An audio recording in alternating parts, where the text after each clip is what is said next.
हमारी कहानी शुरू होती है एक शहर से। वहां शिवम नाम का एक प्यारा सा बच्चा अपने माता पिता के साथ रहता था। शिवम 8 साल का था, बिल्कुल आप लोगों की ही तरह। और उसे सबसे ज्यादा क्या पसंद था? बस सारा दिन खेलना और यहां वहां घूमना। वैसे खेलना बहुत अच्छी बात है ना? लेकिन शिवम के साथ एक छोटी सी गड़बड़ थी। इस खेलने के शौक के चक्कर में ना उसे अपने स्कूल के होमवर्क को टालने की आदत पड़ गई थी। हमेशा बस यही सुनने को मिलता, मम्मी मैं स्कूल का होमवर्क कल कर लूंगा ना। और बस यहीं से एक बड़ा भारी सा शब्द हमारी इस कहानी में एंट्री लेता है, टाल मटोल, जिसे अंग्रेजी में प्रोक्रेस्टिनेशन भी कहते हैं। सुनने में मुश्किल लगता है ना, लेकिन इसका मतलब बहुत ही आसान है। इसका सीधा सा मतलब है कि अपने जरूरी कामों को, जैसे कि स्कूल के होमवर्क को, कल पर टाल देना, ताकि उस वक्त मजे से खेला जा सके। शिवम की भी बिल्कुल यही आदत बन गई थी। वो हमेशा अपना काम टालता रहता था। तो जब भी स्कूल में टीचर के होमवर्क चेक करने का दिन आता, तो सोचिए क्या होता होगा। एक एकदम जाना माना बहाना सामने आता। पेट पकड़कर बड़ी ही दर्द भरी आवाज आती, मम्मी मेरे पेट में ना बहुत तेज दर्द हो रहा है, मैं आज स्कूल नहीं जा सकता। और मम्मी भी प्यार से घर पे आराम करने दे देती थी। ये वाली चालाकी बहुत दिनों तक ऐसी चलती रही। जब भी होमवर्क दिखाना होता, अचानक से पेट दर्द शुरू हो जाता। लेकिन फिर एक दिन स्कूल में कुछ ऐसा हुआ जिसने शिवम की इस आराम की जिंदगी में भूचाल ला दिया। टीचर ने क्लास के सभी बच्चों को बताया कि कल सबकी नोटबुक चेक होंगी, और वो भी सिर्फ एक विषय की नहीं। कल इंग्लिश, हिंदी और मैथ्स तीनों विषयों की नोटबुक चेक होने वाली थी। बाप रे, ये बात सुनकर क्लास के सारे बच्चे अपनी अपनी तैयारियों में लग गए। अब शिवम का एक दोस्त था, अंकित। उसे तो अच्छी तरह पता था कि शिवम का काम कभी पूरा नहीं होता। अंकित ने तुरंत याद दिलाया, अरे तुम्हारी तो किसी भी विषय की नोटबुक पूरी नहीं है। इस पर शिवम ने बहुत ही आराम से जवाब दिया कि कोई बात नहीं, इसीलिए तो कल स्कूल ही नहीं जाना है। और सच में हुआ भी वही। अगले दिन फिर से वही पुराना पेट दर्द का नाटक किया गया और मजे से घर पे छुट्टी मना ली गई। और यहां से शुरू होता है काम को टालने का सबसे बड़ा खेल। पहले दिन जब शिवम घर पे आराम कर रहा था, स्कूल में टीचर सबकी नोटबुक चेक कर रही थीं, लेकिन उनका समय ही खत्म हो गया। टीचर ने कहा कि बाकी बच्चों की नोटबुक कल चेक होंगी। शाम को जब अंकित ने ये बात बताई, तो अगले दिन भी छुट्टी मार ली गई। दूसरे दिन भी बिल्कुल यही हुआ। स्कूल की छुट्टी की घंटी बज गई और चेकिंग फिर से अगले दिन के लिए टल गई। इस तरह लगातार 3 दिन बीत गए। टीचर कॉपियां चेक करती रहीं और शिवम घर पर पेट दर्द का बहाना बनाकर मजे से खेलता रहा। लेकिन भाई, झूठ आखिर कब तक छुपता? छठे दिन जब फिर से स्कूल ना जाने का बहाना बना, तो मम्मी का गुस्सा 7वें आसमान पर पहुंच गया।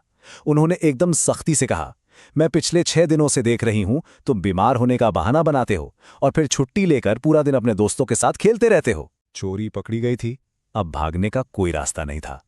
मम्मी ने साफ साफ कह दिया कि आज तो स्कूल जाना ही पड़ेगा। जब शिवम ने फिर से पेट दर्द का बहाना बनाने की कोशिश की ना, तो मम्मी ने एक ऐसा हथियार निकाला जिसका डर सबसे बड़ा था। उन्होंने कहा, चुपचाप स्कूल जाओगे या मैं पापा को बुलाऊं? अब पापा का नाम सुनते ही बिना एक शब्द बोले चुपचाप स्कूल जाने के लिए हाँ कर दी गई। अच्छा, अब एक पल के लिए यहां रुकते हैं। जरा सोचिए, इतने दिनों तक काम टालने और झूठ बोलने के बाद जब आखिरकार स्कूल में शिवम टीचर के सामने खड़ा हुआ होगा, तो क्या हुआ होगा? जरा उस डर की कल्पना कीजिए। धक धक धक दिल कितनी जोर से धड़क रहा होगा ना, जब टीचर ने उसे देखा और कहा कि वो इतने दिनों से उसका इंतजार कर रही थी और अब तीनों नोटबुक लानी होंगी। डर के मारे कांपते हुए, अधूरा काम तो टीचर को दिखाया नहीं जा सकता था, इसलिए मुंह से एक और झूठ निकल गया, टीचर मैं आज नोटबुक घर पर ही भूल गया। टीचर को भी बड़ा आश्चर्य हुआ कि जब सबको पता था कि कॉपियां चेक हो रही हैं, तो कोई कैसे भूल सकता है। टीचर ने बहुत ही सख्ती से कह दिया कि कल हर हाल में तीनों नोटबुक आनी ही चाहिए और कल बिल्कुल भी छुट्टी नहीं होनी चाहिए। अब टीचर की डांट सुन के समझ तो आ ही गया था कि अब इस काम को और नहीं टाला जा सकता। बच्चों, वो रात ना एक बहुत ही लंबी और थका देने वाली रात थी। सबसे पहले दोस्त अंकित से उसकी तीनों विषयों की पूरी नोटबुक उधार ली गई और फिर घर जाकर बिना किसी ब्रेक के पूरा दिन और पूरी रात बस लिखना ही पड़ा। सोचिए, एक 8 साल का बच्चा रात भर जाकर काम कर रहा है। आखिरकार सुबह होते होते तीनों नोटबुक्स पूरी हो गईं। और यही हमें एक बहुत बड़ी सीख मिलती है। देखिए, अगर काम समय पर कर लिया जाए तो सब कुछ कितनी शांति से होता है, खेलने का भी पूरा मजा आता है और कोई डर भी नहीं होता। लेकिन अगर काम को टाला जाए तो नतीजा कैसा होता है? एकदम थकान से भरा हुआ, रात रात भर जागना पड़ता है और आंखें बिल्कुल लाल हो जाती हैं। जो काम थोड़ा थोड़ा करके बहुत आसानी से हो सकता था, वो एक साथ मिलकर एक बहुत बड़ा बोझ बन गया। अगली सुबह जब शिवम स्कूल पहुंचा तो उसकी थकान चेहरे से साफ झलक रही थी। तीनों नोटबुक जब टीचर को दी गईं तो टीचर ने सिर्फ शक्ल देखकर ही सब कुछ समझ लिया। उन्होंने कहा, देखो, थकान के कारण तुम्हारी आंखें कितनी लाल हो गई हैं। टीचर तुरंत समझ गईं कि नोटबुक पहले से पूरी नहीं थी और रात भर जाकर इस काम को पूरा किया गया है। आखिर टीचर की पारखी नजरों से कुछ भी थोड़ी छुप सकता है। इसके बाद ना टीचर ने उसे बड़े प्यार से समझाया।